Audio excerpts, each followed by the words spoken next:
แม่ว่าได้นั่นก็แม่ว่าได้วิทยุไม่มีเสียงค่ะอ๋อลืมเร่งเนาะอ่านั่นนะอ้าวหน้ามาเสียงให้ปิดเสียงพัดลม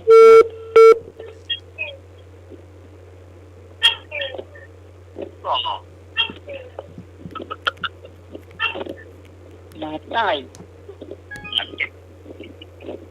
ยังมามีเด้อมาทูบ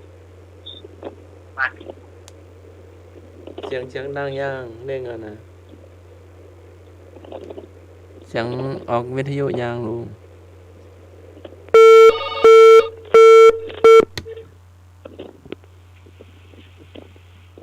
จ้าออกแล้วจ้าอาจารย์จะมาเมื่อกี้มันเงียบไปแป๊บหนึ่งเจ้าครับเจ้าที่นี่เล็กเลยที่เพราะมันลุกเจ้าลุกไปหมดทุกสายเอามันดังแปลกๆเนาะดังกุเล็กกุล็อกเขาเล็กเขาเล็กเขาแล้วเล็กก็เวลาบอกได้ใช้โทรศัพท์เนี่ยพี่แนะนำนะเอาถ่านออกแล้วเอาซีมานั่นพ่องขัดมาพ่องขัดกันนี่แสดงว่ามันใช้นักเกินไปเจ้าจะลองดูอาจจะมีฝุ่นมีอย่างก่อนนะเจ้า3 ปีแล้วเนาะเดินไปดูก่อนถึงเนาะช่องกะเอาสบู่มาขัดเนาะหรือใส่แชมพูก่อนดีใกล้ยัยผ้านุ่มๆกะหรือว่าเอามันยางลบคือ บ่ ผ้านุ่ม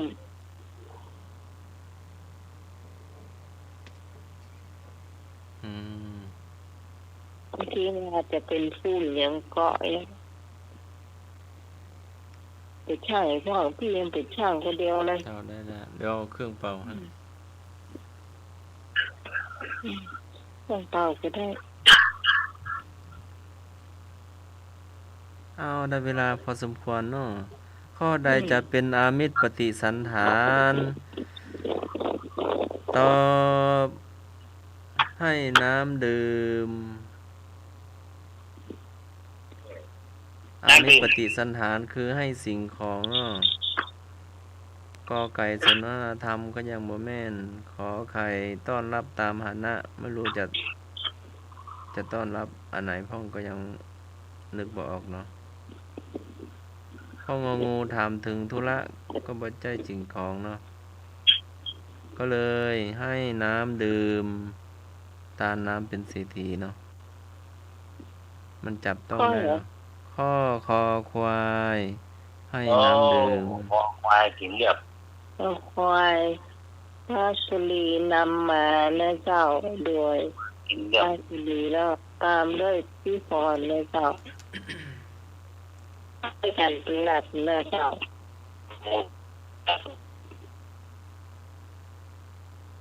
นะนี่ยังไม่ได้คะแนนเด้อข้อต่อไปดูอะไรบ้างเลย ลุงหรือว่าอาจารย์รักหน้าหมายเสียงพัดลมเนาะ ร้านแต่แค่สุดท้าย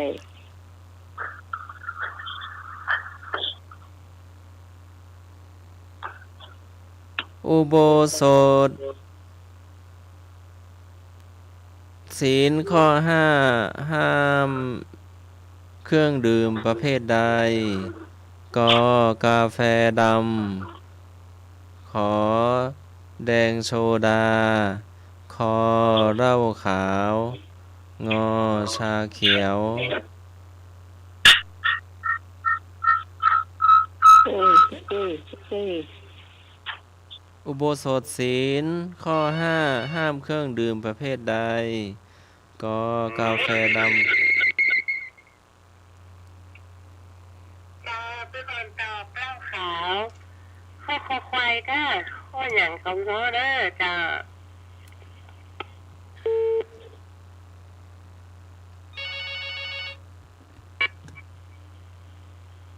เจ้า ไม่ต้องก็ตอบเล่าแขวนะเจ้าข้ออย่างกับโหได้ ข้อควายเหล้าขาว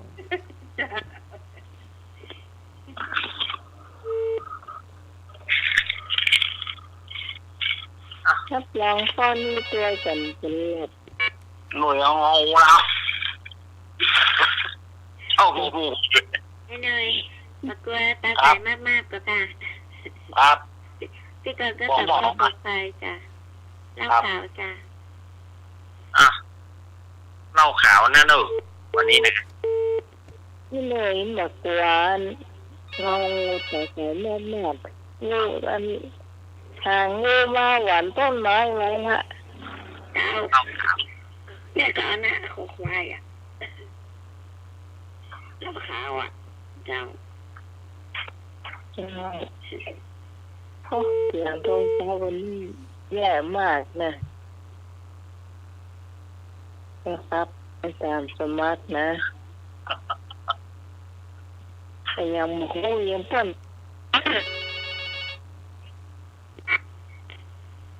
้นดำน้ำช่วงมาที่ต้องข่าวตื้อคนเจ้า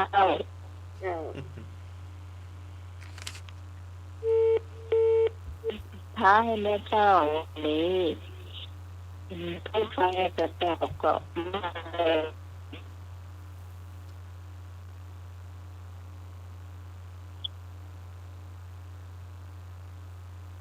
จะตอบแทนมาเลย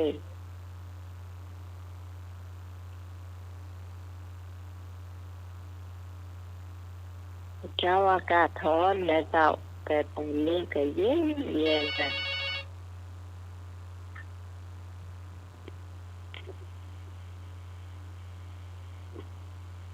เจ้าสวัสดีเจ้าให้ก็เอาเหล้าขาวนั่นเนาะเจ้าแม่สุภีเจ้า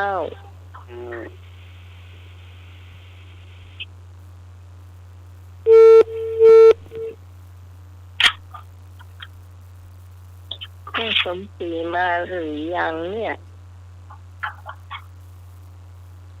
แม่สุภีมาแล้วแม่สมมาแล้วยายพรไม่เคยมาอะไรเนอะจะตอบนี้นะ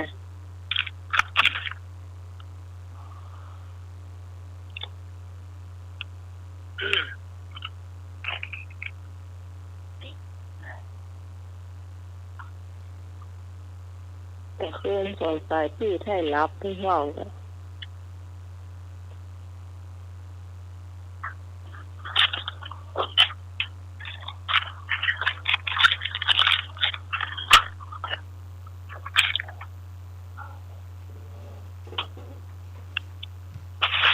053-226-058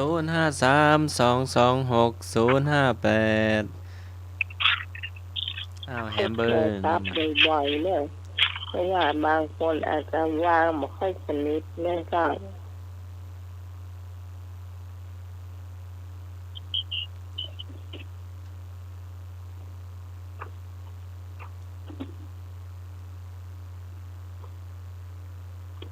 ได้เวลาพอสมควรนะเจ้าจะได้เฉลยข้อนี้เนาะ ก็วิชาอุโบสถศีลอุโบสถศีลข้อ5ห้ามเครื่องดื่มประเภทใด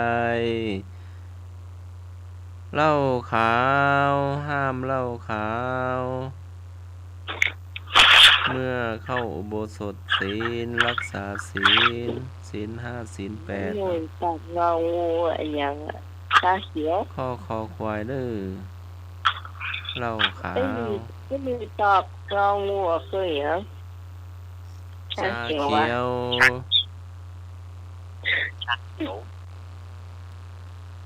เรื่องว่าบุกว่าใช่ครับ นะ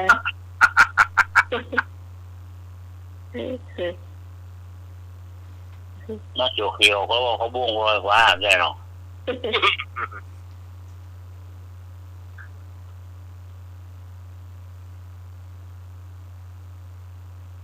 ใช่ครับลอยฟ้า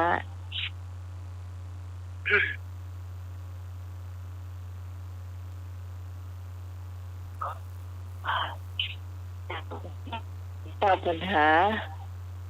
ยกไปเนื้อเจ้าต่อไปเป็นช่วงของสมเด็จอรัตโยนันเจ้าจะมาเล่านิทานเนื้อเจ้าเดินเจ้ามนต์เจ้าครับก่อนอื่นก็ข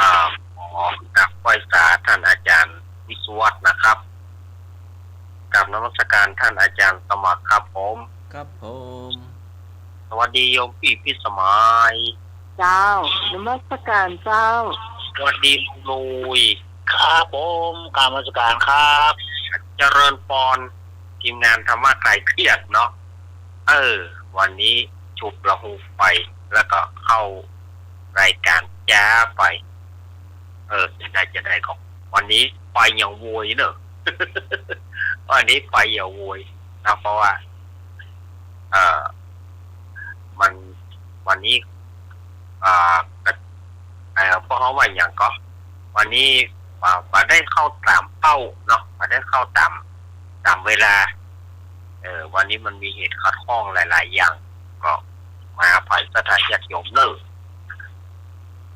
วันนี้อาตมาภาพก็จะได้นำเอาตามคำขอของพ่อหนานแดงสันปะตองเพิ่งก็ผู้ว่าขอปีใหม่ ปีใหม่เพื่อเข้าสงกรานต์ละเข้าปีใหม่ละแต่คืนนี้อาตมาก็เอาถึงวันปากปีนะวันปากปีมีอย่างฟ้องบางทีก็กับปู่ย่าเข้ารถเคาะปู่ย่าบ้านแล้วก็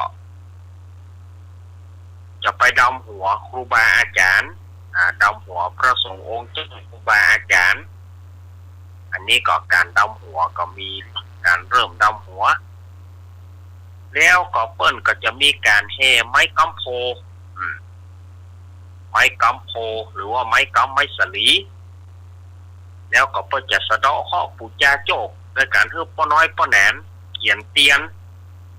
สะเดาะเคราะห์ปู่ย่าโจกเนี่ยอันนี้16 เมษายนของเปิ้นก็มีการเจิญพ่อบ้านเจิญพ่อบ้านลงเพื่อว่าจะดำหัวพ่อบ้านอันนี้เป็นวันปากปีปัจจัยของความสำคัญของวันปากปีนั่นน่ะคนบอกว่าคือกินแกงบะหนุน คือโชคหนุนบุญช่วยเนี่ยอันนี้ตามศรัทธาญาติโยมตามคนเฒ่าคนแก่เพิ่นเล่าไว้แล้วก็ท่านอาจารย์เฮ้ยเนี่ยอันนี้ญาติโยมอาจจะสงสัยว่าแกงบะหนุนใส่ผักละมันบดีละตัดไปก่อนมันบะจ่ายพักละก็หมายถึงละความชั่วนี่ละความชั่วทำความดีอันนี้เขาก็ต้องลบเอาที่สิ่งที่ดีๆกับญาติโยมเนาะเนี่ยถามว่าใบบะโจกใบบะเคราะห์เพิ่นเอาไม้เนี่ยอย่างเพิ่นต้องเอามาประกอบในการประตวงใบบะหนุนใบบะโจกใบบะเคราะห์ใบบะหนุนก็คือโจกหนุนบุญช่วยเนี่ยที่อาตมาว่านะเพิ่นกินแกงบะหนุนกันก็คือโจกหนุนใบบะโจกก็ขอคือได้โจกเพิ่นเขาว่าหมากโจกนะสมัยแต่ก่อนนะเพิ่นเขาว่าหมากขนุนแล้วก็หมากโจกก็คือได้โจกใบหมากเคราะห์ถ้าทายาทโยมใบหมากเคราะห์เนี่ยหน่วยมันจะเป็นคล้ายๆหน่วยเงาะเนี่ยเหมือนกันหน่วยมะเคราะห์นี่นะมันจะคล้ายๆหน่วยเงาะเนี่ยมันก็มีรสหวานอมส้มหน่อยอมเปรี้ยวหน่อยหน่วยมะเคราะห์จ้างชอบเนอะจ้างชอบหน่วยมะเคราะห์นี่นะแล้วก็เปิ้นมีการปู่เจ้าไม้ก ไม้กำนี่ก็คือกำดวงแจ๊ตากำดวงแจ๊ตากำโจกกำลาบได้ปีหนึ่งนี่ทีนี้เป็นความเชื่อที่เปิดสืบกันมาแล้วส่วนประกอบของปีใหม่สงกรานต์ทางบ้านเฮาเนาะส่วนประกอบก็หนีบ่ป้นขนมกับอาหารการกินอันนี้เป็นส่วนประกอบเลยนะส่วนประกอบของปีใหม่ดิขนมก็มีหลายประเภทของขนมที่ประกอบในปีใหม่เช่นบ้านเฮานี่เต้าจี้หูข้าวแคบข้าวขวบข้าวแตนข้าวปองบางทีก็กับเสริมมาด้วยกล้วยฉาบก็บางทีก็กับโกนขนมขนมปากเหนียวนี่นะขนมเหนียวเนี่ยทางบ้านอาตมาสุมาญาติโยมเนอะสุมาผู้ฟังวิทยุเนอะคนฮ้อว่าขนมหมายันคำว่าขนมหมายันตัวนี้จะไปว่าอาตมาว่าไปเลยจะไปว่าจะให้กำหยาบคายเปิ้นว่าจะได้เปิ้นปากโจ่งเพื่อหมาตีนหนึ่งเนี่ยมันตืดบ่ได้มันเกี้ยวบ่ได้มันตืดบ่ปุ๊บมันเอาตีนมันยันเสามันเอาตีนมันยันเสานางมันตื้นขนมแล้วมันตื้นบ่ปุ๊บเพราะขนมหมายยันขนมปากเหนียวนั่นแหละบางทีก็ทำข้าวเหนียวแดงทำข้าวปิตูอันนี้ขนมมันประกอบหลายอย่างในปีใหม่ขนมของพื้นเมืองและแนวเฮาแล้วก็ถัดลงมาก็จะเป็นข้าวนมจ๊อกข้าวต้มเปิ้นมานิยมห่อเปิ้นฮ้อว่าไปต้มปีต้มเดือนเนี่ยอันนี้อาตมาภาพ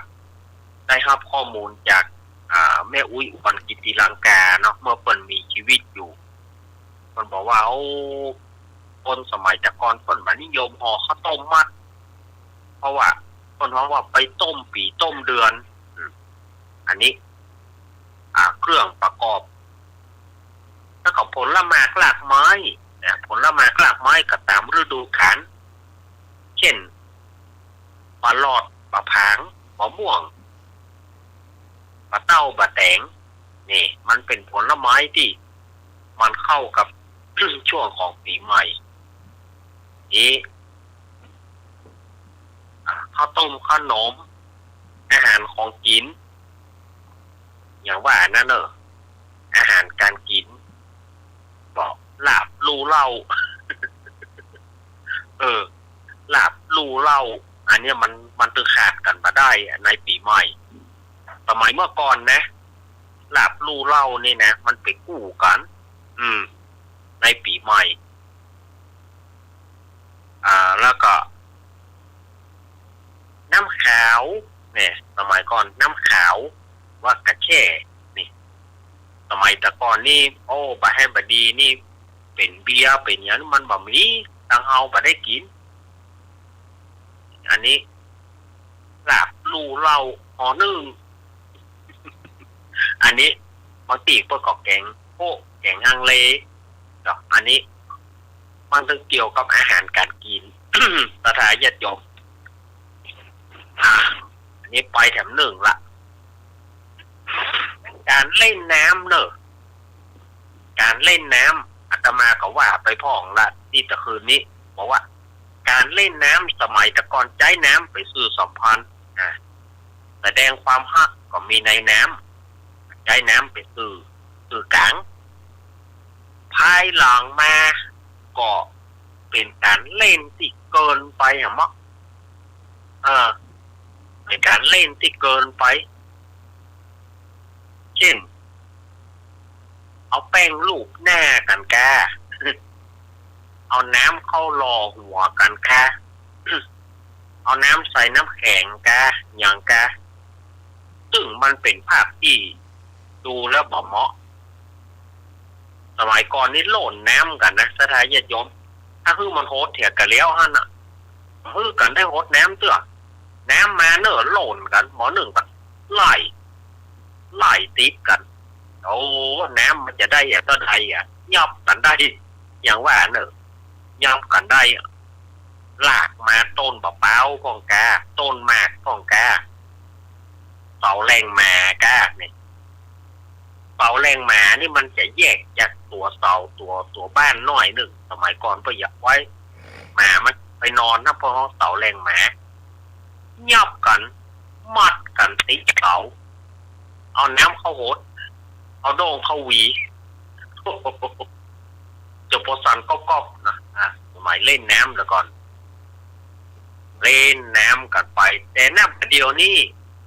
มันบ่มีละสถานญาติโยมมันจางอันนี้ก็ส่วนวันอื่นเนาะท่านอาจารย์วันปักเดือนปักวันที่อาจารย์ว่าโดยแต่คืนนี้ว่าจะได้วันปักเดือนก็คือ17ปักวันที่18ปักยามวันที่19นั่นเป็นการดำไปไล่ดำหัวพ่อหลวงกำนันผู้ล่ามผู้จานผู้มีอาวุโสคนเฒ่าคนแก่อันนี้เปิ้นนิยมไปดำหัวกันถึงวันที่19ตะอัน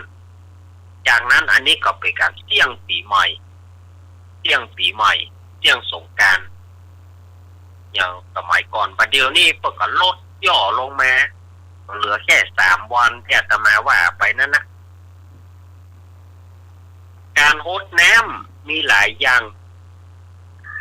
บางที่ก็กระจายป้องฉีดได้กระบอกฉีดน้ำสมัยก่อนแป่งคนเดียวลูกแป่งคนเดียวใช้ไม้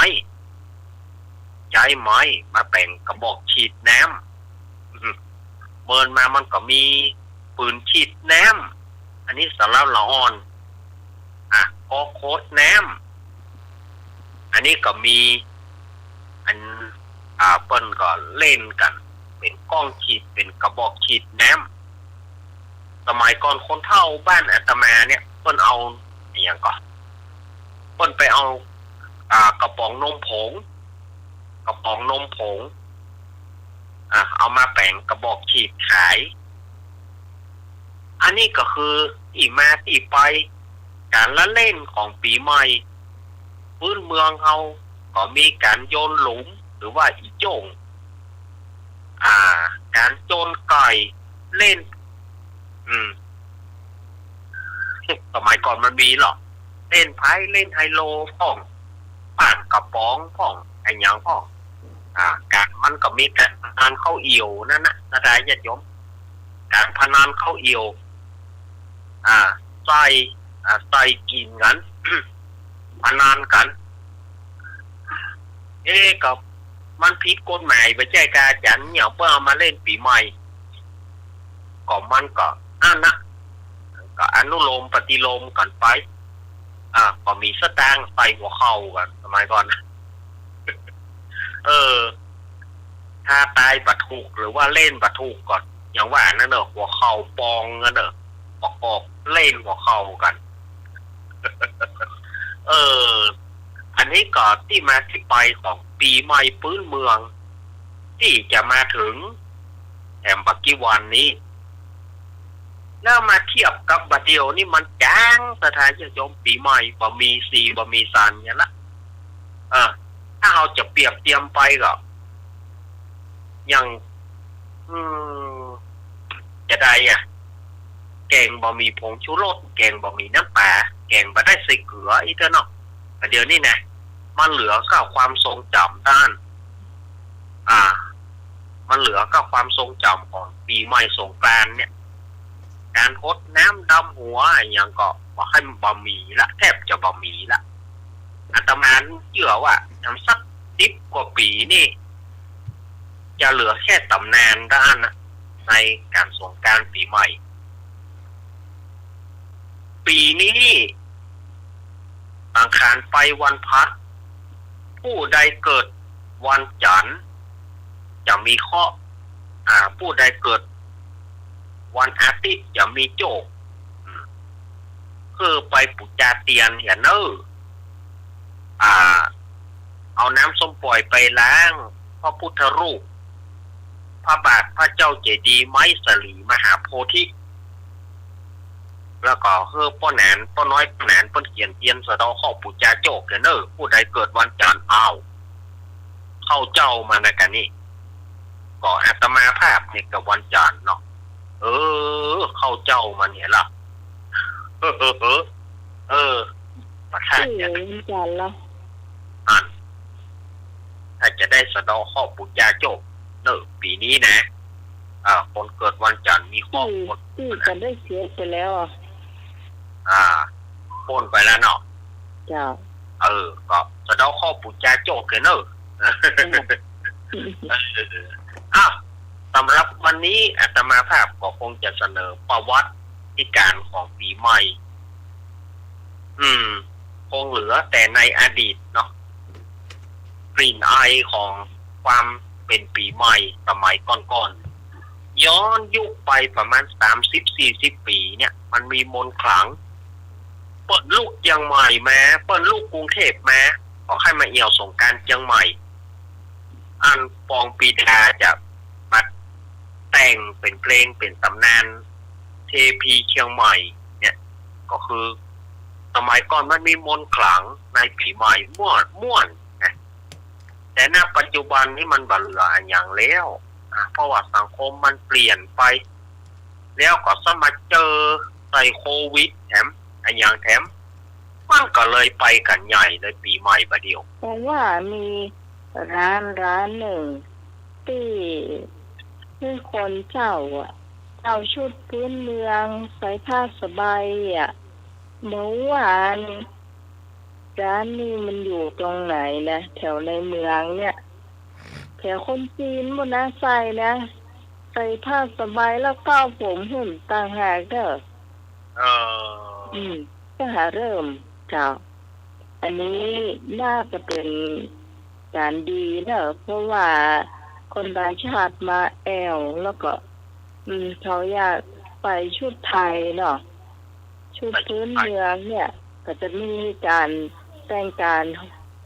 เหมือนคนเชียงใหม่ห่มสบายตัวแล้วก็จะต้องผมเหมือนคนเชียงใหม่เจ้าอันนี้จะย้อนยุคไปละย้อนยุคก็น่าดีใจเหมือนกันว่าร้านเนี่ยก็คงจะไปดีเพราะว่าหัวคิดเขาเนี่ยน่าจะไปแบบนั้นเนาะแล้วคนที่มาจากต่างประเทศเนี่ยเขาก็อยากทำเนาะอยากใส่แบบนี้เราก็คงอยากรู้ว่าใส่แล้วเป็นจะได้เนาะแล้วก็ถ่ายรูปได้อย่างใส่แล้วก็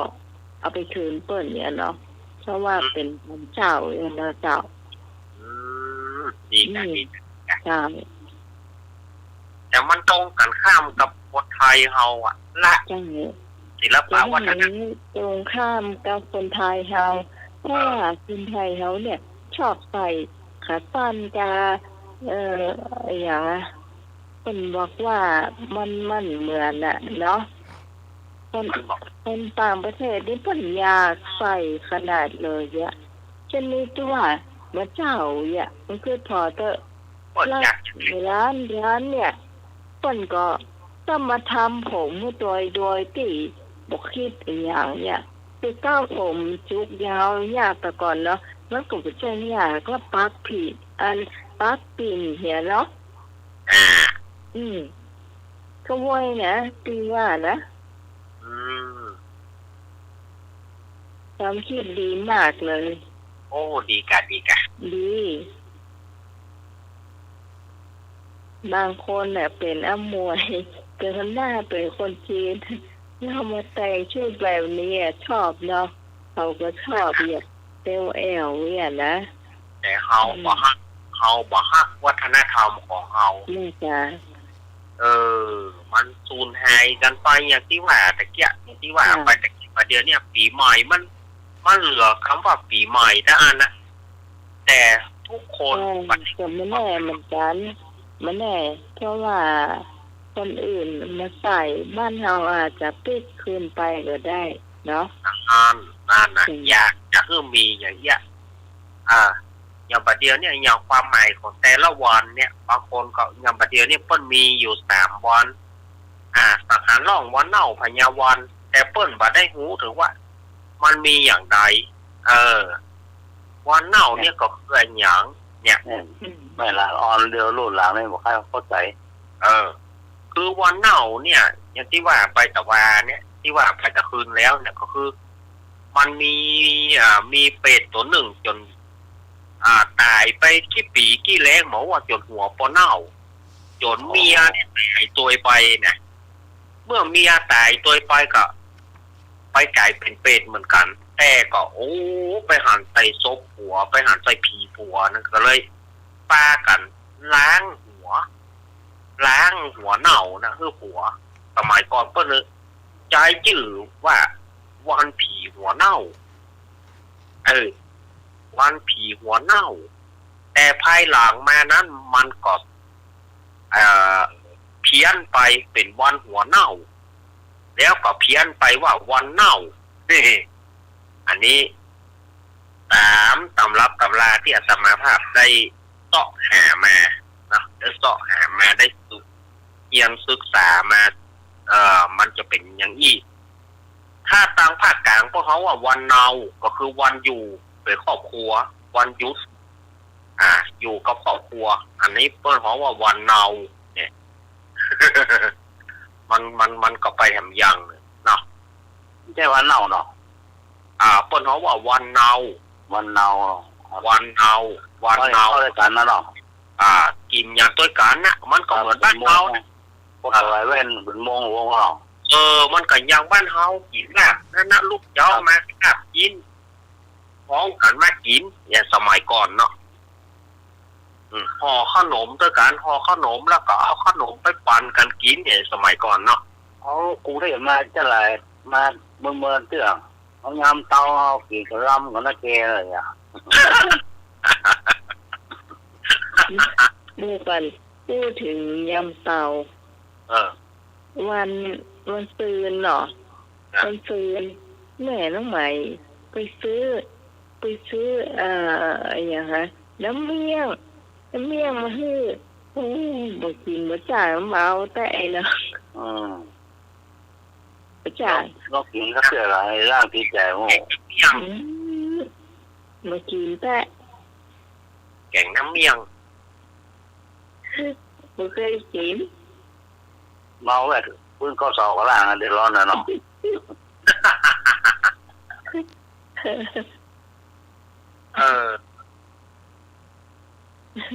น้ำเมี่ยงยำผักน้ำเมี่ยงน้ำผักยำกะลำหรอจะน้ำผักแต่ยำผักหูดมันกลับอีกเสียงใหญ่ได้เนาะอะไรเก่งก็การหรอน้ำพริก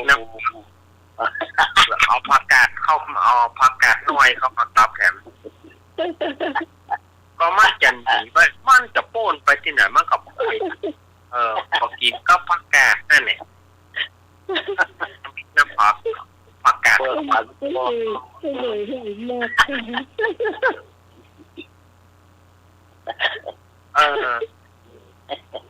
มันวิถีชีวิตของคนเมืองเฮาเนี่ยมันสบายนะเนาะกินง่ายง่ายอยู่ง่ายหรอกินง่ายอยู่ง่ายอย่างสมัยก่อนๆนี่มันก็ไปอีกอย่างหนึ่งแต่สมัยบัดเดียวนี่ยุคได้แล้วเนาะยุคนี้มันฟุ้งเฟ้อกันไปน้ำบวยห้อยเขาเสาเลยโกนว่าไปกินอันนี้มากินง่ายด่าก็กินนะที่ก็บ่ได้ว่ากันไปก็บ่ได้เพียงกันกินเงี้ย3 4 5 6 คนไม่ลูกอันน้ำบวยน้อยไว้ลูกไม่น้อยเราอันกินเนาะจ้ะบ้านน้องก็ยังมีอยู่ลูกแต่ว่าใจคนเล็กก็บัดเดียวนี้มันก็ต้องอย่างอ่านน่ะบัดเดียวนี้มันใจมาแก่นทำไมแต่ก่อนนี้เปิ้นว่าจะได้คนเฒ่าคนแก่เปิ้นสอนไว้ จะไปลุกพร้อมกัน เวลากินข้าวอิ่มแล้วจะไปลุกพร้อมเดียวกันเพราะอันหยังมันจะลู่น้ำบวยกันนั่นเนาะพ่องบอกเพชรพ่องบอกก้างขำคอ เนาะ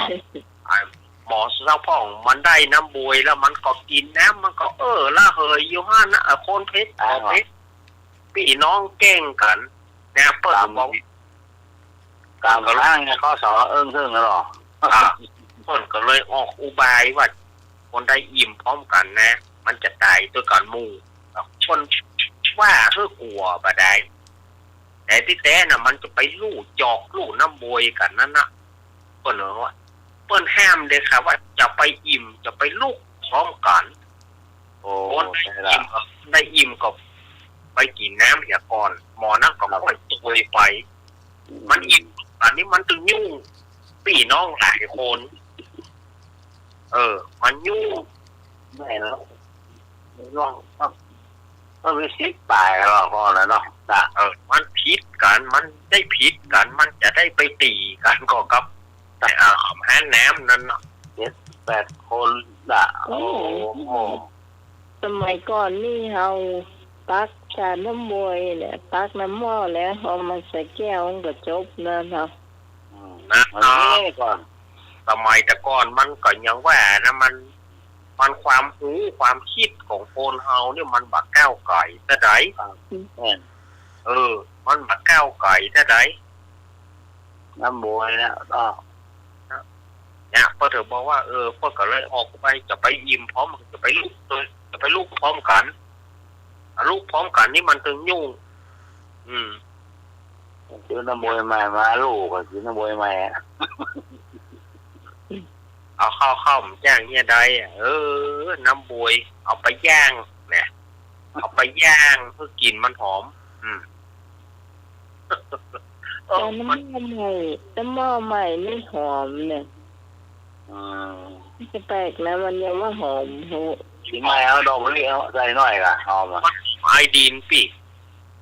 มันหอมกินดินนั่นน่ะเพราะมันต้องเผาหรอกดอกมะลิใส่สัก2 ดอกโอ้กินน้ำดอกมะลิหอมบางคนกินมาได้นะบางคนจิบได้พัดเลยแก่หรอดอกมะลินี่มันจะดีหรือว่าไม่ดีนี่จ้ะถ้าปลูกเองนี่โอเคจ้ะดอกบ้าเอาเนี่ยค่ะมะลิหลวงมะลิเมืองเขาเนี่ยครับดอกมะลิบ้าเอาเนี่ยค่ะไม่ใช่ไปนี่อย่างหรอกครับเนี่ยบางคนแบบว่าพอเนี่ยหรอน้อยว่าหรอแข็งก้อนเนี่ยก็ท่องแข็งก้อนใส่งานใส่เอาไอ้กระมังอยู่ด้านเวียนก่อนแล้วดีอกดีใจน้ำแข็งก้อนโยเละใจน้ำแข็งก็ไม่ใช่น้ำแข็งที่สะอาดเยี่ยถ้ามันละลายก็จะหูว่ามันสกปรกเนาะสมัยแต่ก่อนน้ำแข็งก็ไม่ใช่ว่าอันหยังเอาเลยผมว่าใจดีเราก็ทอดก่อนนี่นะเก็บเข้าห้องปืนเพิ่นก็จะกินกับปุ๊บแล้วเอาไปล้างน้ำสมัยก่อนมันจะมีน้ำแข็งอย่างที่เลยก็แก็บว่าเนาะที่เลยก็แก็บกันเอาห้องปืนเปิดเลยเขาปุ๊กสอบปุ๊กงำเนาะเดี๋ยวนี้มันมีถังน้ำแข็งมันใช้ได้ตลอดเนาะใช้ได้ตลอดมันก็มาแน่เกียรติสมัยแต่ก่อนเนี่ยถ้าเป็นยังคนสมัยบัดเดียวมาเข้ามาย้อนยุคสมัยก่อนเนี่ยเขามากินเลยแหละเขาบอกว่ามันมาแน่กินแต่คนสมัยแต่ก่อนเนี่ยมันแบบเพียกกันมันแบบได้แหวกอย่างกันก็คือกินกันไปแบบวิถีชีวิตตามพื้นเมืองเขาตามบ้านเขาอย่างว่าน้ำหม้อจะเป็นที่ขายขู่เนาะทั้งหลอกนะ เอาปลาเปล่าๆมาขาดอยู่ ครับนี่ แต่ความจริงเปิ้นบอกคือคัดนะ จ้ะ ตัวขี้ไคคู่ตัวเนี้ย มันจะเป็นความเย็นธรรมชาติเปิ้นบอกคือคัดนะอัน เอา นี้ ปลาเสือเปิ้นนั้นสังเกตทางขันแต่ขันว่าเนี่ย เออ ผมว่าเขาบอกก่อน เมื่อเหมือนมีคนหนึ่งจะขายคือฝรั่งนะแกจะขายคือฝรั่งแล้วกับมันเป็นขี้ไคคู่อย่างที่ปีว่านะฝรั่งเอาว่างไปขอไปคัดไปเคาะจนเกลี้ยงเลยฝรั่งมาหาโนไอจะเอาอันที่แก่นนั้นผู้เตื้อไอบ่เอาไอจะเอาแก่นนั้นแก่นเห็นเอา เวลาสกังล่ะ บ่ได้สตางค์สักบาท กลัวว่ากลัวเบาหรอคันหมดหรอ เอาหัวเปิ้นแจ้หัวเอกอะ ครับ ผมก็ขี้เดียดหัวเปิ้นขี้แจ้หัวอย่างแล้วก็ฟังฝรั่งจะซื้อนี่ก็ฟังขูดออกก็ล้างจนเกลี้ยงฝรั่งมาหันโนไอไม่เอาเนาะไอจะเอาใบนั้นมันมีแล้วเนี่ยมันมีหม้อเก่งเดียว โอ้ว่าก็คัดหมดหรอ เอามันไป วางดีเป็นมันดีเลยอ่ะ เอาวางนี่ เอา ตะกอนที่ล้างแต่โหลตัวนั้นน่ะ มันเป็นตัวที่ใครคู่นั่นน่ะ มันเป็นตัวที่ทำความเย็น มันทำให้เย็นของความเย็นของหม้อมันอยู่ที่ตัวนั้นเมื่อก่อนนี่บ้านปีมันจะมีร้านขายครัวเนาะแล้วทีนี้เขาไปแต่งตีเปิ่นนั่งเวลาเปิ่นกายไปกายมาเอาน้ำหม้อไปวางไปหน้าปุ่นหรือน้ำเย็นไปรีตีกินน้ำตัวใครไปใครมาแต่แวะกินได้อะเนาะ แม่ นะสมัยก่อนก็มีอย่างนั้นหรอก คนทางเหนือต่อน้ำวางหน้าบ้านอ่ะ อย่างน้ำหม้อของแก่ โดยห้อยเป้าเสาอ่ะ เจ้าไม่ละเปิ่นถ้าเปิ่นผ่านมาถึงแม้เปิ่นบ่ซื้อเนาะ ตัว เนี่ย เดี๋ยวเจ้าอ่ะ ถ้าอยากกินน้ำก็แวะกินได้เนาะประจำเป็นว่าต้องซื้อตลอดเนาะ มาได้ซื้อสมัยก่อนมาได้ซื้อ ครับ คนจะซื้อน้ำกินพอซื้อน้ำหน่อยบะหมี่มาถึงขอกินน้ำหน่อยเนอะก็ตึงว่าอย่างละ เจ้าย ามนี้นี่มันจะมีอุปสรรคของเราน้ำบุยนี่นะมดคันเนอะมดคันเหม็นๆนั่นแหละมดคันน้อยๆนั่นแหละ แม่ที่เมืองค่ะ ต่อยดีๆเนอะมดเหม็นๆนั่นแหละ มดบ้านพี่มันขึ้นมาได้มันตกแล้วขึ้นแต่เจอมุ้งลวดอะจ้ะ คือเรียกว่า ขึ้นรีบมาได้มันขึ้นรีบมาได้เลย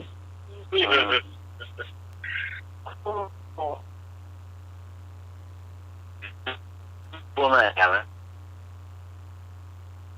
หรือว่ามีที่ไหนล่ะที่มองล่ะจ๊ะ5:16 นาทีถ้าสมัคร บัวไม่พอเลย พี่พรปะรับลมโมนะ รับแล้วครับวันนี้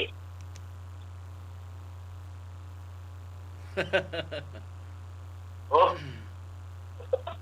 ไปฮับอันแม่บุญกับพี่พรปะ ไม่โอ้แต่อาจารย์มาเราแล้วเขาเป็นหัวคนใหญ่ นี้ไงยัง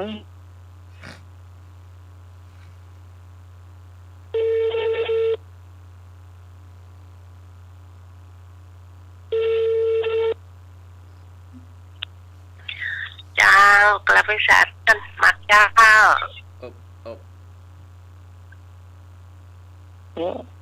มาโอ้เรื่องปีใหม่ลืมไม่พรเลย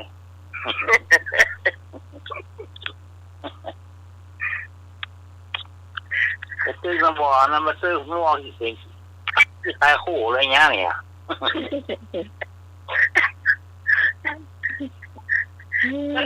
เวลาคนชอบชอบพี่ไก่บ่จะ ครับ บางดีเนาะ จ้า โอ้ย อันมีเห็นอันเพิ่นอันอย่างที่เพิ่นรอพระนะเอาพระมาไว้เนี่ยรดน้ำให้มันเป็นขี้ไข่คู่ก่อนถึงจะได้ราคาดีแบบลุงนี่ โอ้เดี๋ยว กองไว้ให้แล้วรดน้ำก่อนเนี่ยจะ โอ้ ราคาดี ครับมีทางจะทำผ้าคนเดียวเนาะ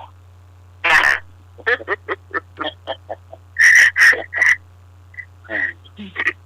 แต่ว่าอายุนักกันหรอ ครับ พระนี่อายุนัก อืม ยาวเนี่ยมีแค่ขี้ไก่คู่น่ะ ก็เอาวันจันทร์อาบน้ำกว่าก่อนเนาะ จ้า ผู้ว่าการอาบน้ำซ้าย ปีใหม่นี่นะลุงนุ้ย ครับ ตักมาปูนี่นะเพิ่นแต่งกายย้อนยุคกันเลยประกวด ย่าดีครับย่าดีละอ๋อ แล้วก็ห่อข้าวต้มขนมประกวดกัน ครับรัก ของ ไม่ เนี่ย มีเลยนะอ๋อ จ้าวันที่12นี่นะแต่ในที่ในตัวเมืองละปูนเพิ่มวันที่14-15 ครับ จะเพิ่นจะอันนี้กันนะแสดงอันห่อข้าวต้มขนมแล้วก็มันจะเป็นฮีตลอยประเพณี ครับ แต่ง ย่า ต้น ถูก เทียนกันอย่างนี้จ้ะที่เปิ้น ครับ ไปงานบ้านจบไหนเปิ้นแต่งกันเนาะวันดาเนี่ยจ้ะ ครับ จ้ะ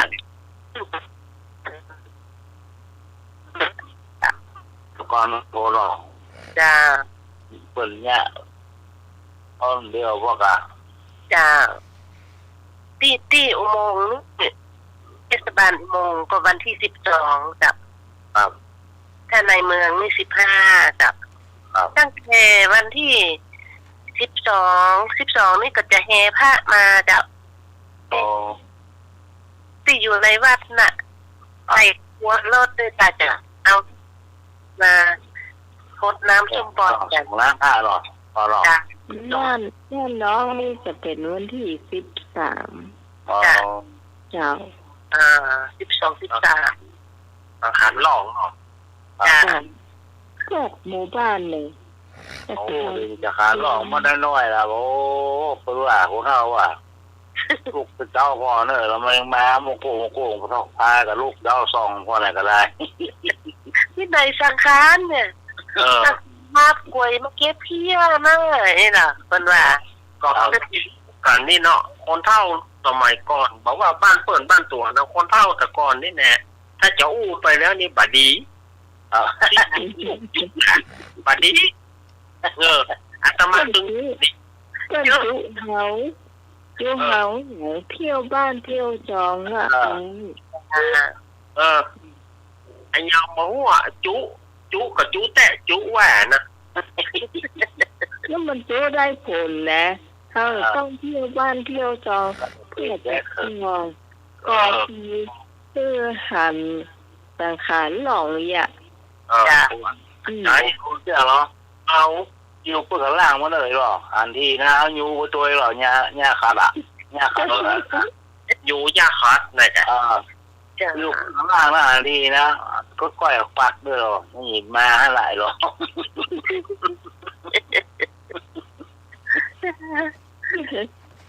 เอาจนเชี่ยงอ่ะเอามันเนี่ยหันแล้วก็เมากวาดรูปมันบอกพ่อลงบนเลยมันเล่นกัน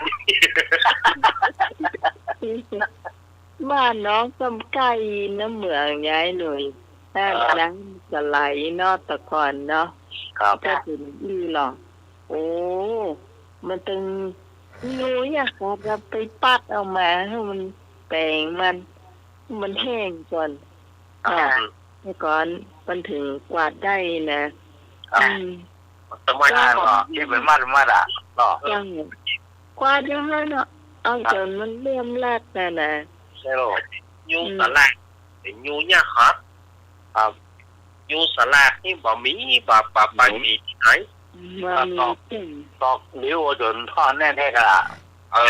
คอดเอายาขาดมามัดแล้วมันก็กวาดดีเห็นนะ ทอดดีแล้วก็ กว่าดีกะหมดถ้วย หมด เออ เออ ซ้ำเดียวไปต้องหากะยาขาดอ่ะ เหนือ นี่ก็เขาไปฆ่าไปฉีดเอายาไปฆ่าผลมดนั่นนี่ ครับ ยาขาด เจอนะแว่ๆนะเรียกว่าหมดละ จ้าก่อนว่ามีอย่างยาขาดนะอันอย่างก็เอาใบกวาดโอ้มันม่วนนะจ้าอู้ถึงสังขารหลองแม่แสงทองที่อยู่บ้านปางพะเยาจ้าแม่ก็โดนจุเหมือนกันนะโดนจุพูดตาลักใช่ไหมแต่ไหมไม่บุญมาไม่อยากจะไม่บุญอ่ะ นี่อย่างแล้วเป็นลำหู มันโมเนี่ยไปละรับละ รับแล้วก็บอก กับตาลูกเดนเดอร์ลืมไป ดีไม่พร้อมวันนี้ทุกเราพุกกลับไปหน่อยแต่วันนี้ เจ้าใหม่เดอร์เจ้า เจ้า สวัสดีลูกเจ้า ครับ สวัสดีจ้าลุงลุยกันดึกด้วยนะครับ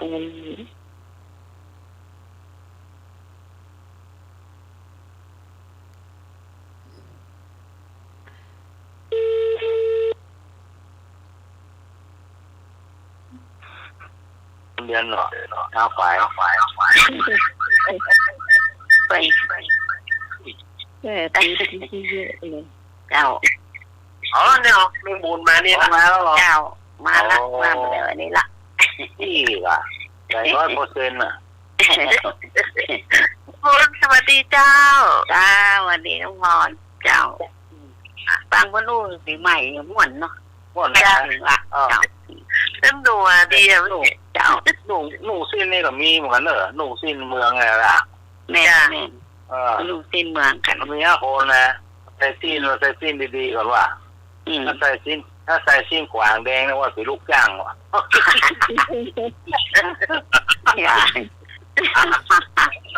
มีอันตัว โอ้เอาบ่ใส่แล้วก็บ่ใส่หรอเนาะถ้ามาแค่ใส่เรื่องมาแบบว่าเนี่ยเปลี่ยนกับคุณนายว่ะ อ๋อ แต่ว่าน้องชอบไป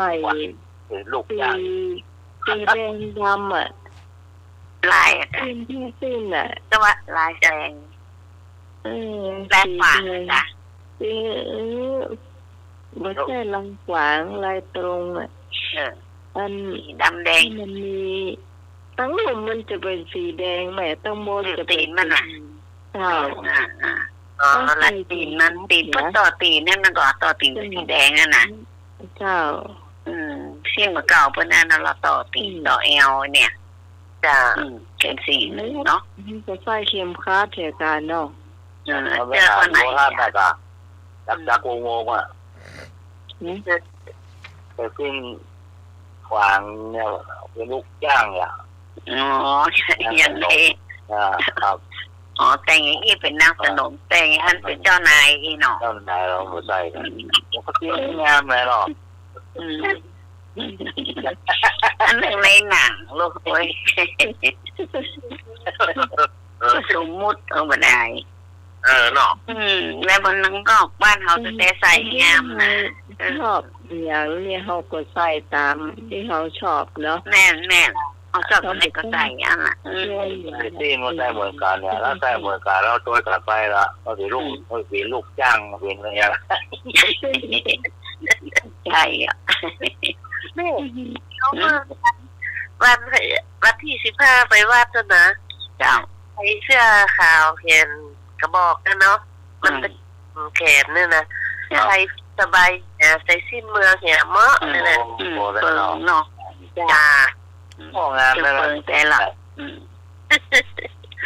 เดี๋ยวตัวเปอร์เซ็นต์พวกได้นะคะวันอันใส่เสื้อสีเหลือง สบายสีขาว จ้ะ เจ้าถ้าให้น้องชอบนะ จ้ะ จะเป็นเสื้อเป็นชุดเหลืองอ่ะ จ้ะ ขาวจะเป็นฟ้าสวยเข็มฟ้าง ามได้ละทุกไทยเนี่ย จ้ะ โอ้มันพอว่าใกล้ เดี๋ยวมันบ่ค่อยก็ได้ละบ่ค่อยมีละมีก็คนเข้าใส่ไปวัดไปว่ากันอะไรแบบนี้เนี่ย อ๋อ แล้วคนนุ่มก็บ่เคยใส่กันละ ถามไม่มีมันมีแหละมันมีคนจีนมันมีคนจีนที่มาเจ้าชุดไทย มันละเขาแต่ง เนี่ย เขาแต่งเอว แต่เอวนะ จ้ะ เอวมันไทยลูกไทยยามนะจ๊ะ ครับงามนะโอ้ งามเนาะเจ้าเขาวัดเขาว่าก็เปิงเนาะแอววัดแอวว่าก็เปิงเนาะต้องเสียเซลขาตันขาเติ้นนั่นน่ะแต่ถ้าแต่งแบบนี้นั่งนักก็เดียวเอากระปิกก็ย้อนยุคเหมือนเก่า แม่นส่วนแต่งเนาะมันเหมือนกันเนาะ ไปกินเด้อไปกินง่ายดีผมเท่าก่อนไปกินแล้วเตียวตาเตียวตางบ่เอาเนี่ยง่ายดีอ่ะ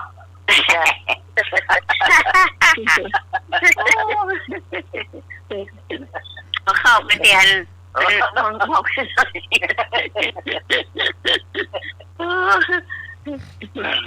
เจอมันก็เลิกแล้วโอ้เดี๋ยวพออันเอ็กเฮิร์บอะไรไม่ได้โคให้มีก็ได้หรอ เดี๋ยวเข้าไปจำเลยเนาะไปขอทำอะไรเนาะ แม่ปีใหม่นี่แม่ฮอข้าวต้มเหมืองขนมหยัง อ๋อปีใหม่เหรอ จ้า รู้ว่าเนี่ยนะขนมจ๊อกข้าวต้มนะเนาะ จ้าน้อง ข้าวต้มกับขนมอย่างอื่นขนมน้ำ จ้าน้องฮอขนมจ๊อกนะจ้าก็มีสองไส้ปีนี้จะเปลี่ยนเป็นไส้กุ้งเจ้าไส้เค็มจ้า ลำค่ะ จ้า โอ้ขนมดองนี่ลำเนอะ หอม ครับเพื่อนเราอย่างใส่อ่ะถ้ามองหอมอ่ะ มันมีจ้ะมันมีกะทินะกะทิหอมก็มีเนอะเตียนหอมก็มีเตียนหอม นะของงานเพื่อนเราเนี่ยมันถามเราเพื่อเอาขบเลยอ่ะนะ นั่นอ่ะจุดไฟเสร็จตั้งนั่นน่ะแล้วก็ตักปุ๊บเอาอย่างขวบไว้เลย เที่ยงน้องลีนประชาสัมพันธ์น้อยหนึ่งว่าวันที่2เราจะมีพบปะกันแล้วก็จำหัวพระอาจารย์เนี่ยเจ้าแล้วก็มีอาจารย์สมัครแล้วมีอาจารย์พระครูเฮาเนาะซึ่งหอสถานีแล้วเจ้าคุณผู้ฟังท่านใดจะมาพบปะกันก็ขอเชิญเนี่ยเจ้าวันที่2เนี่ยเจ้า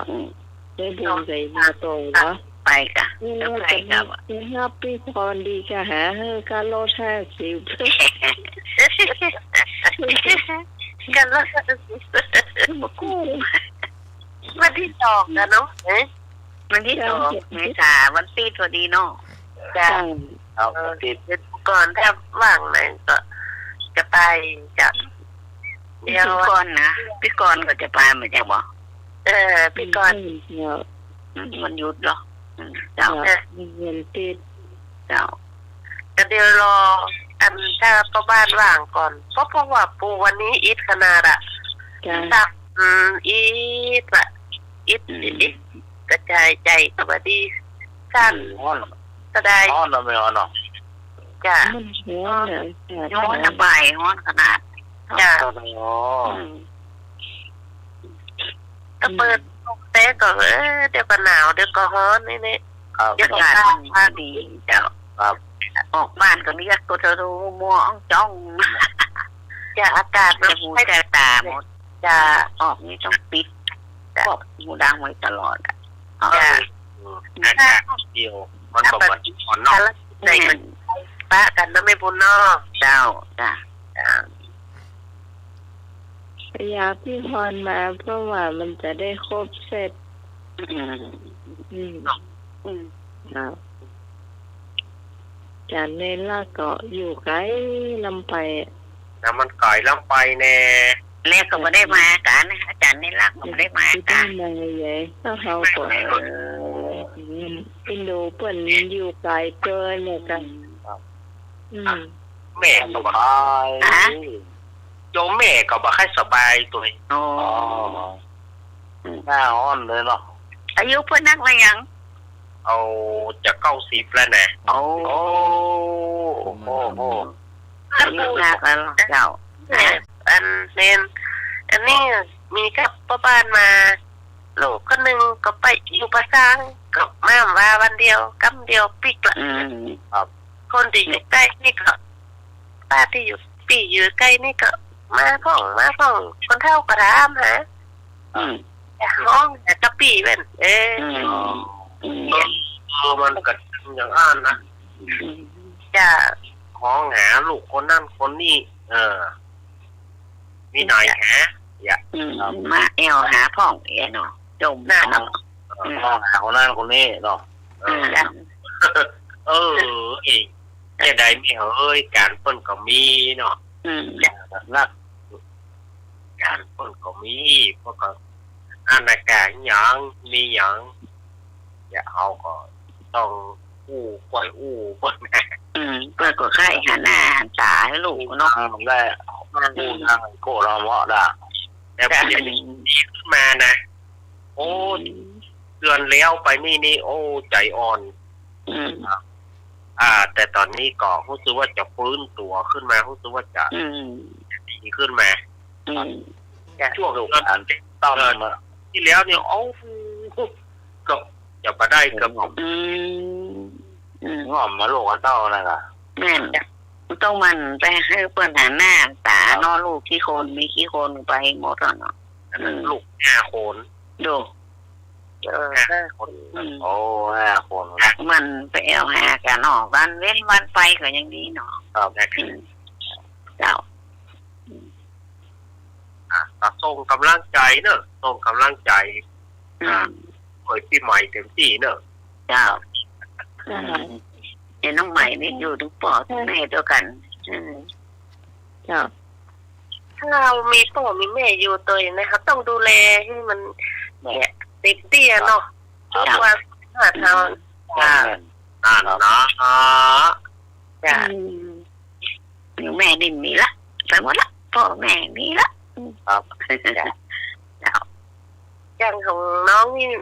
สันทรายนี่ก็เสียไปได้2 ปีไปละปี62สุดท้ายเขาก็ไปดูแลตลอดนอนก็เพื่อนดูแลเพื่อนเนอะจ้ะก็จะอยู่ฮะเป้าขนาดถ้าเพื่อนจะไปกับพุทโธนะแม่นะพุทโธก็กะลาไปอยู่บ่อยๆนี่ครับบุญมันเลยตาทุรนทุรายบัทุรนทุรายล่าไปอ่ะจ้านอนหลับเสียงดังออกดังเอ็ดอย่างเงี้ยล่ะบุญได้ล่ะว่าเปิ้นโปร่งวางได้แล้วครับเปิ้นบอกโปร่งบอกวางเนี่ยว่าเขาบอกคือนี่หยังพ่อเขาบอกว่าพุทโธเนอะนี่หยังคือแต่จังที่กะน่ะมันคือนานวันนี้รู้ละอย่ารู้ละผมหมดในใจนี่เขาอีว่าไม่ใช่เปิดจิตเปิดเศร้ามองเนอะถ้าลูกมันจะไปตังลุ่มเนอะถ้าที่จิตเปิดเบิกบานนะจ๊ะคิดถึงอันพุทโธอย่างนั้นน่ะแม่คิดถึงพุทโธเนอะเอาพุทโธเป็นที่เปิ้งเนอะจ้ะเปิ้นไปเรื่อยๆเปิ้นก็เปิ้นตึงหูเวลาเขาอู้น่ะเปิ้นได้ยินนั่นล่ะมาได้จ้ะแต่บางครั้งเนี่ยน้องมันมีอยู่คนเหลือที่ตายกับมือเนี่ยก็คือหลังเพิ่นตายกับมือแต่น่ะก็คืออู้กับเปิ้นน่ะจนก็ตายเลยนะเขาบอกว่าเคยหันพระพุทธรูปที่ไหนที่หลับได้พ่อก็คือนึกถึงอันนั้นแหละ แล้วเปิ้นก็ถามว่าที่ไม้ที่มาอยู่ตังใดนะอันหรือเนี่ยคือกัดเปิ้นจนเปิ้นตายกับมือ จ้ะ จนตั้งจนตายเลยคือวันนี้อายุน้อยอายุฟ้าปลาย อ๋อหน่อย จ้ะ ยิ่งฟ้าปลายตั้งน่ะ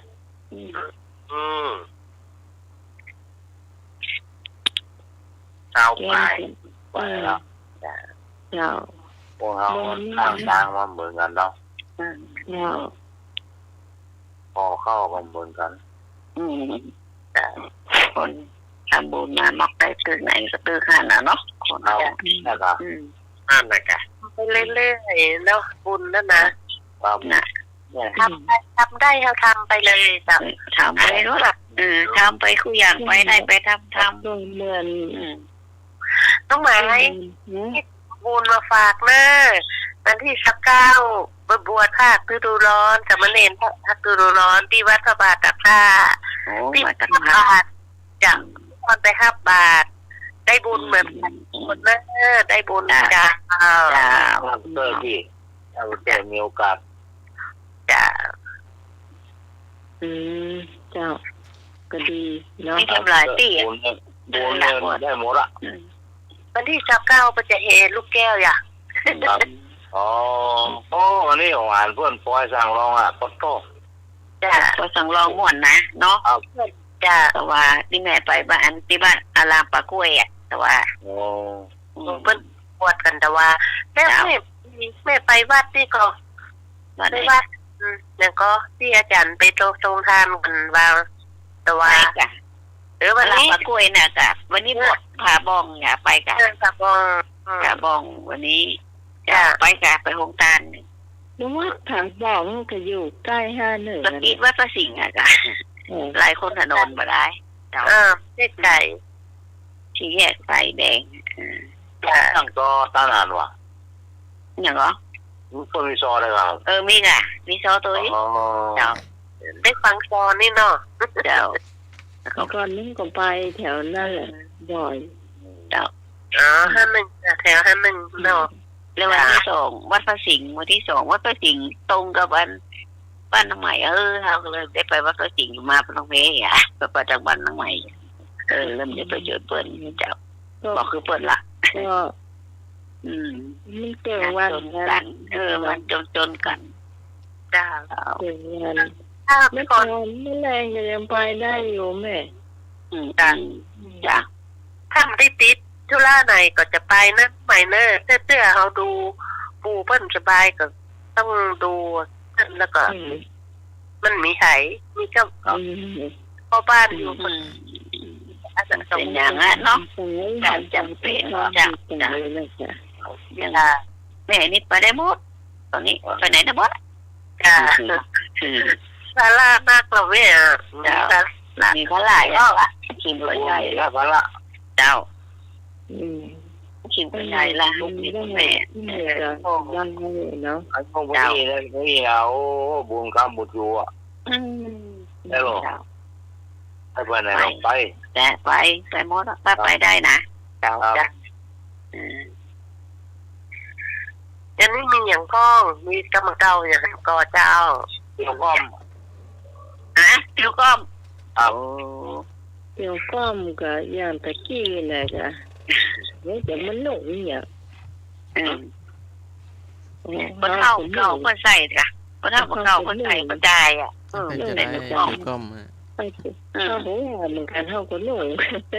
อาจารย์สมาคมจังครับเดี๋ยวก็ เตียวมะขามป้อมกะ ว่าไปเลยเดี๋ยวก้อมมันจะขำป้อมไม่ใช่ป้อมนะก้อมนะ ก็ เดี๋ยวก้ เดี๋ย อ ว ม ท่านมาจะเจ้าที่เปิดนะสอน เปิดมาแอลเนาะ เตียว มันมี ขาด เชือก ก้น มัด กะ แอว อย่างของ เตียวให้มันขาดก้นหรือว่าเตียวที่มัน ใช่ไปขาดก้นนี่ไหนเตียวขาสั้นๆน่ะเตียวขาสั้นน่ะมีคนแก่สมัยเก่าเพิ่นใส่แหมคนแก่ผู้ชายอ่ะวันตาเราใส่ มันเป็นเตียวอุ่นหรือว่าเตียวใส่ไปวัดหรือว่าใส่ไป ขอไปใช้ได้อย่างไรใส่อยู่บ้านอ่ะจ้ะ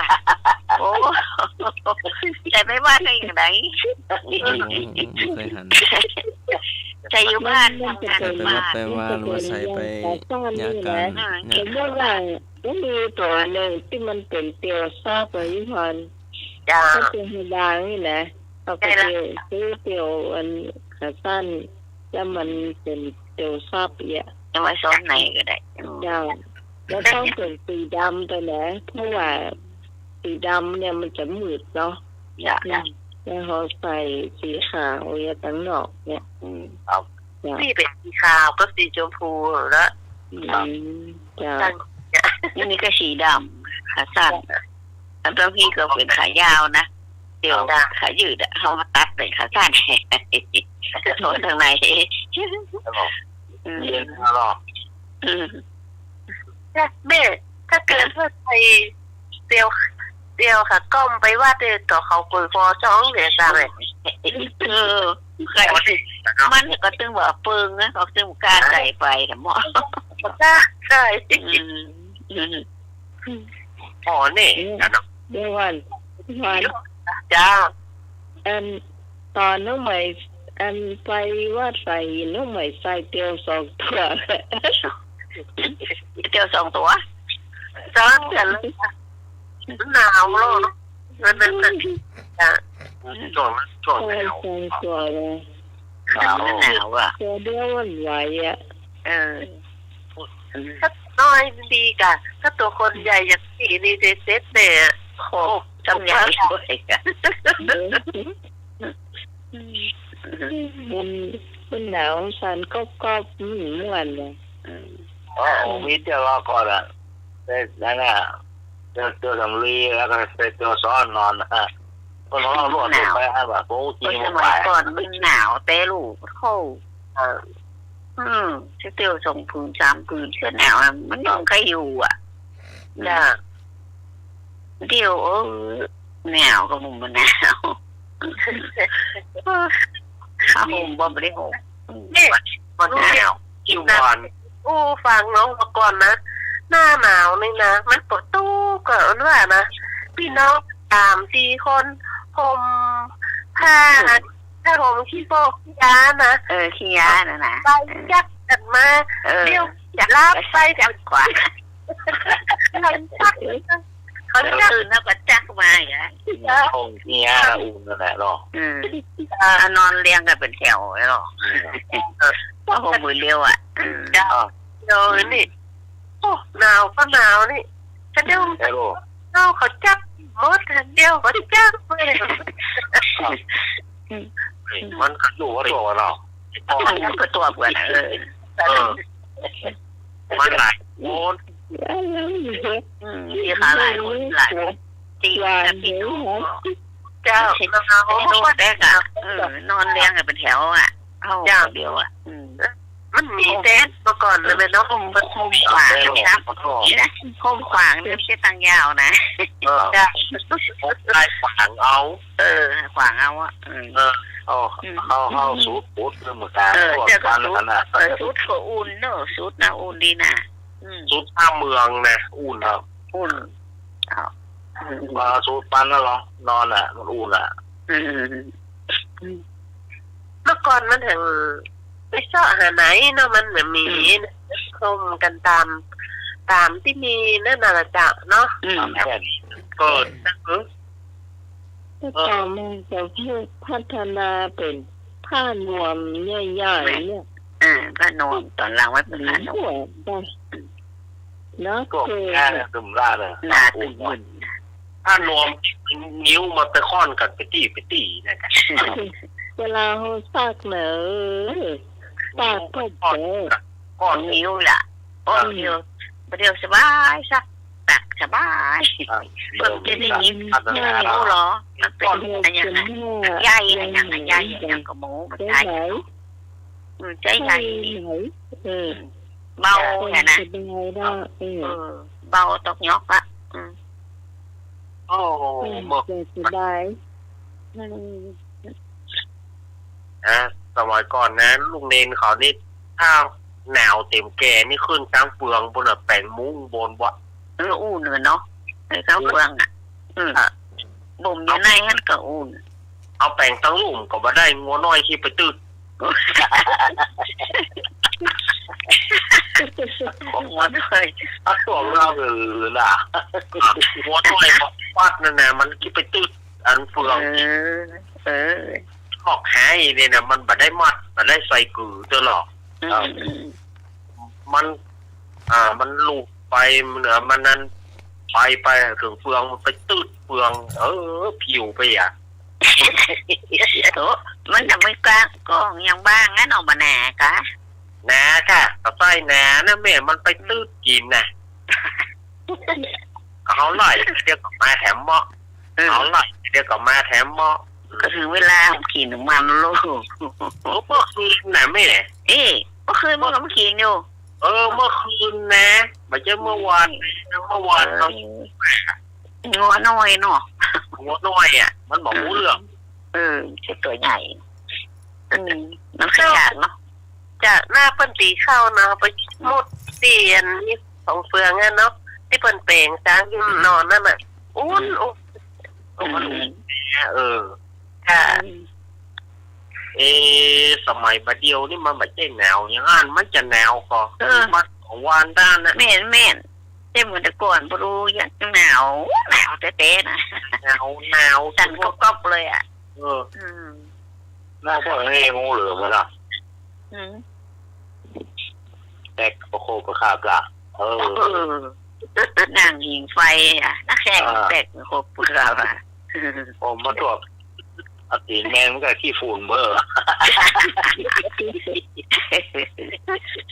แต่ก่อ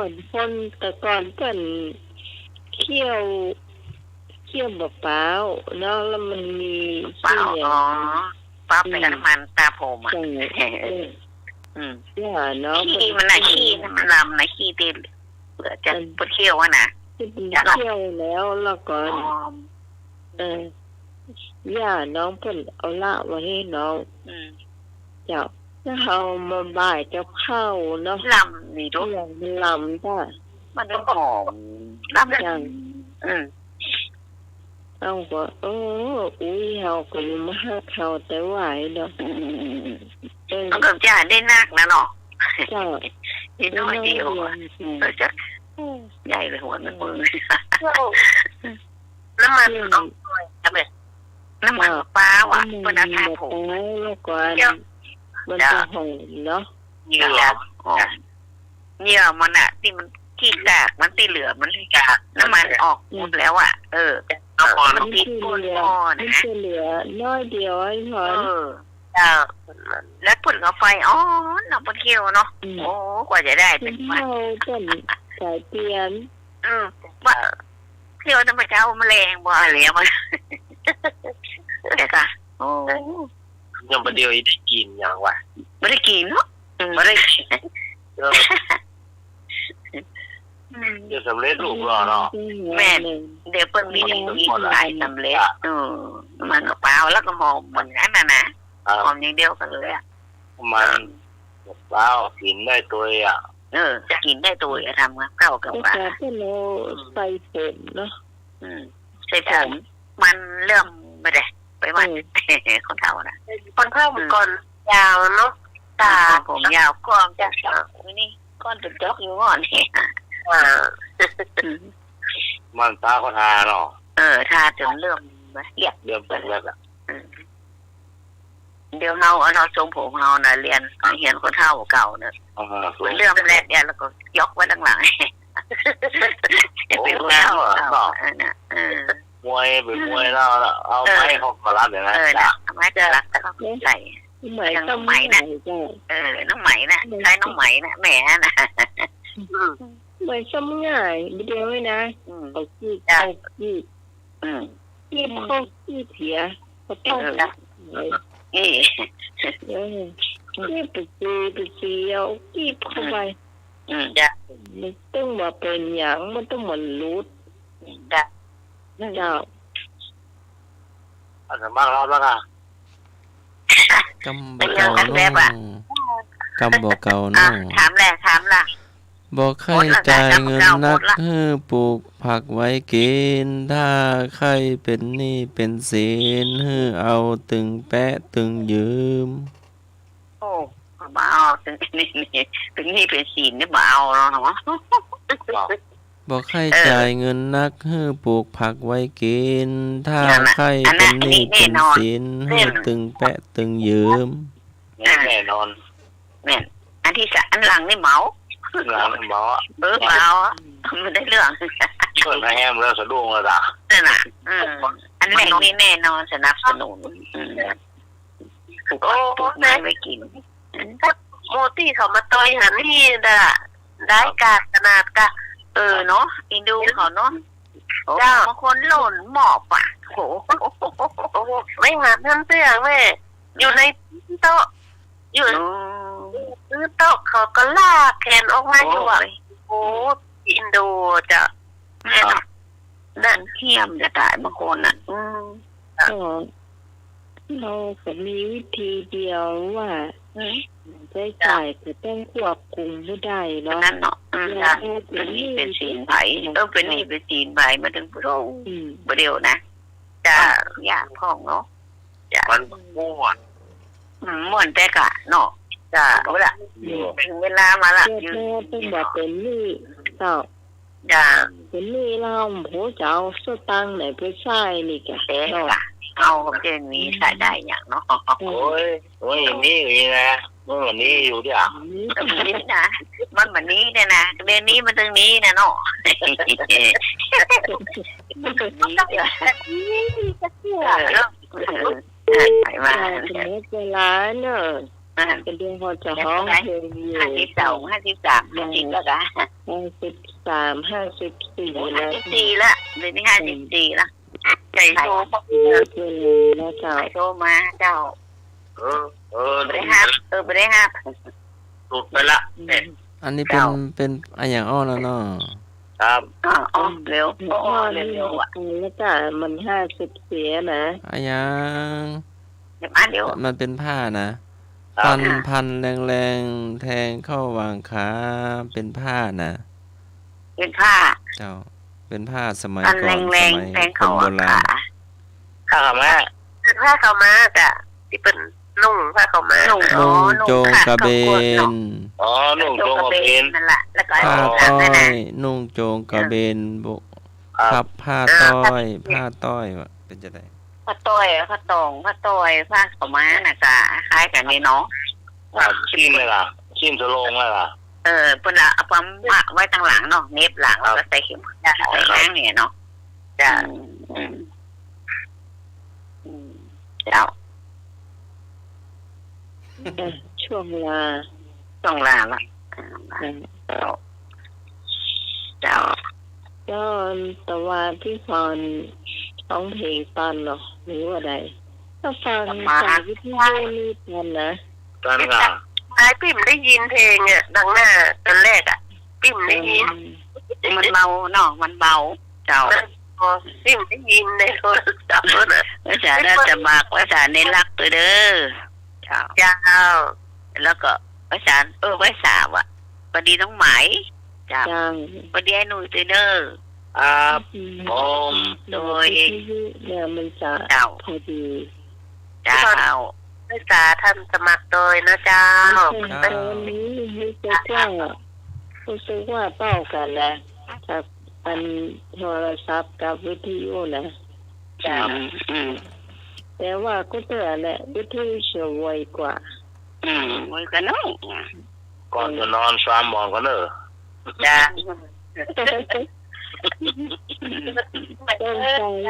มันรู้นะมันได้ดักฟังให้หน่อยแล้วว่าห้องถูกว่าผิด อ๋อไม่ได้พูดอะไรกัน จบไปยังเร็วต่อไป จะนอนขอซ้อมบอลก่อนเลยอ่ะ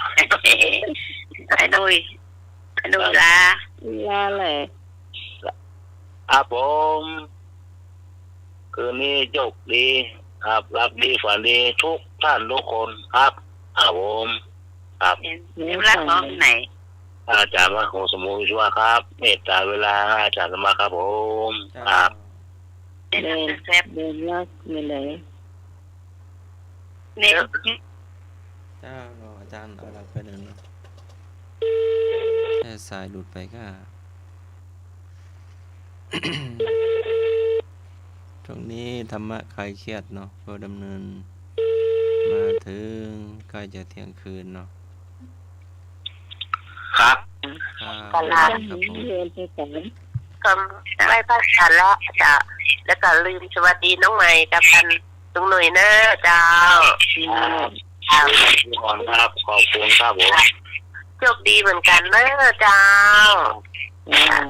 หน้าปะกระเต็บใหม่เนาะจ้ะ เสาหน้าปากกันใหม่เจ้า วันเดินลักสายไปไหน ก็ มีเนี่ยครับ อ้าว มีให้อยู่ ว่า ลา กินอยู่ผู้กินอยู่ อ้าวเน้นรักลาเน้นรักลา ลาต่อ อ่า เอาไว้ วันเสาร์อาทิตย์หน้าค่อยปากันนะไมเนอร์ ในช่วงของเดือนใหม่เมษาเนาะครับ ไม่เมื่อ ขอวันนี้ก็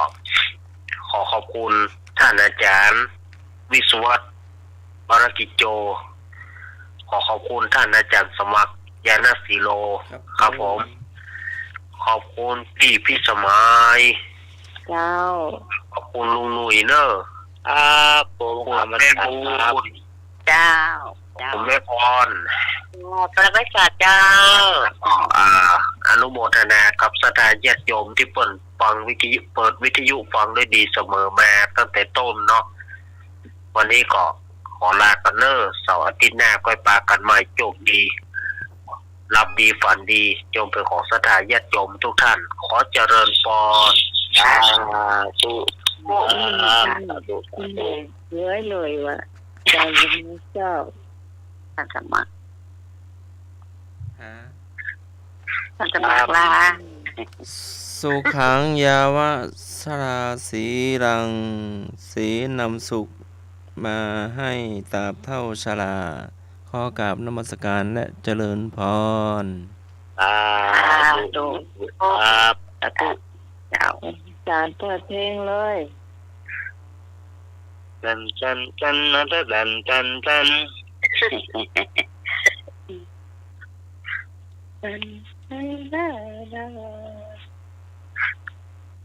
ความชรากัญญาสักลงจะขอไปหากันคุณยายล่าอาจารย์